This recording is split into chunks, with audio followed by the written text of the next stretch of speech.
அது மட்டுமல்லாமல் சிவபெருமானத்தில் மந்திரம் 5 எழுத்து. அதனாலே அந்த 5க்கு அவ்வளவு பெரிய முக்கியத்துவம்.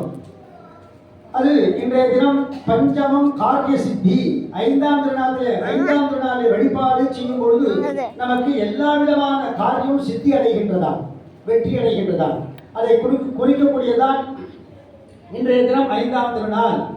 அப்பேற்பட்ட பெரும் வழிபாடு நம் அம்பாளுக்கு யாக வழிபாடாக சிறந்த முறையிலே ஒரு தினமும் ஒரு துர்க்கை வழிபாடு நவதுர்கா யாகமானது செய்து கொண்டிருக்கின்றோம். இன்றைய தினம் ஜெயதுர்கா, ஒரு தினமும் ஒரு துர்க்கை அன்னைக்கு வழிபாடு பூஜை ஜபம் செய்கிறோம். ஜெயதுர்கா அப்படிங்கிற துர்க்கை. அப்படி ஜெயதுர்காவோட அனுகிரகம் இருந்தால் நமக்கு காரிய வெற்றி, எல்லா காரியத்திலும் நமக்கு ஜெயத்தை கொடுப்பாராம். அப்பேற்பட்ட வழிபாடு இன்றைய தினம் நம்ம எல்லாம் ஒரு பெரிய புண்ணியத்தை சம்பாதித்து கொண்டிருக்கின்றோம். அதில் அம்பாவோட அனுகிரகம் இருந்தால்தான் நமக்கு எல்லா விதமான நன்மை கிடைக்குமா.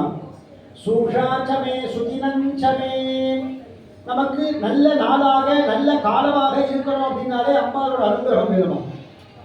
அப்படி பெரும் வழிபாடு தான் 5ஆம் திருநாள் வழிபாடு. அதிலே பார்க்கும் பொழுது அம்பலவாணன் அண்ணா குடும்பத்தார்கள் அழகான முறையிலே செய்து கொண்டிருக்கின்றார்கள். பல வருடமாக இந்த உபயத்தை செய்து கொண்டிருக்கின்றார்கள். அதுதான் தனிச்சிறப்பு. ஒரு நாள் வந்து ஒரு உபயத்தை செய்து அடுத்த வருஷம் அப்படின்னா சரி நான் பார்க்கலாம் அப்படின்னு சொல்லாம பல வருடமாக இந்த உபயத்தை செய்து கொண்டிருக்கின்றார்கள் அவர் குடும்பத்தார்கள்.